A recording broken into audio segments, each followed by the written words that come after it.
There are some sounds in medicine that, once you hear them, cannot be unheard. This is the story of a 27-year-old male screaming for help from his mother and how he ended up in that place. So I'm the junior on call for ortho, and I'm already in the ER seeing a bunch of consults, and I hear someone screaming.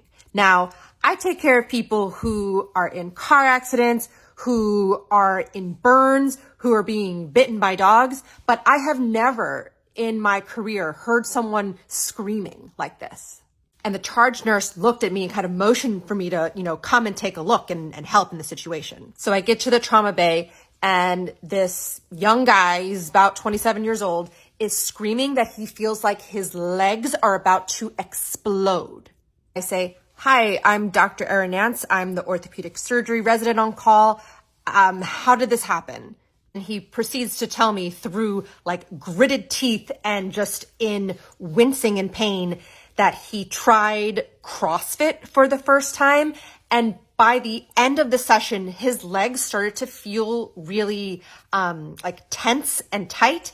And when he got home, he noticed that his calves looked like they were super swollen. So he started to put some ice on it. But as the afternoon went on, he realized that this pain was not getting any better. And in fact, it felt like his legs were about to explode. Now, in my mind, there's only one real plausible explanation for this, and this is a condition called compartment syndrome. This is a surgical emergency in which the pressures inside of the muscles, all muscles live inside a casing, kind of like how a sausage is inside that white casing. And if the muscles swell too much inside the casing, they start to suffocate because the blood vessels are cut off. There's too much pressure. And it feels like, you're basically about to explode. So I quickly gather something called the compartment pressure monitoring kit. And in this kit, there is a needle, I would say about this long, and it is thick. This is not some flu shot needle that you get. No, this is a wide bore needle. If you saw this needle, you would run away.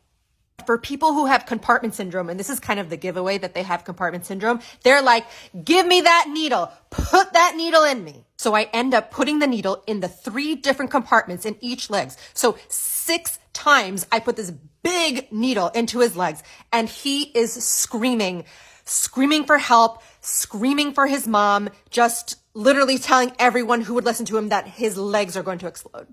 Not surprising at all, his compartment pressures are through the roof, and he has just booked himself a ticket to the OR.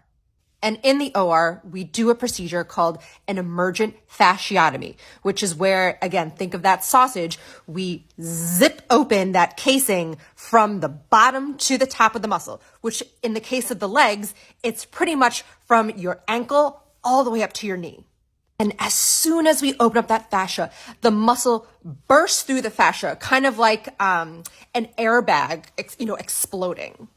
And we saved his legs that day. He very well could have been looking at a life of being a double amputee. And that cry out for his mom, I can never forget.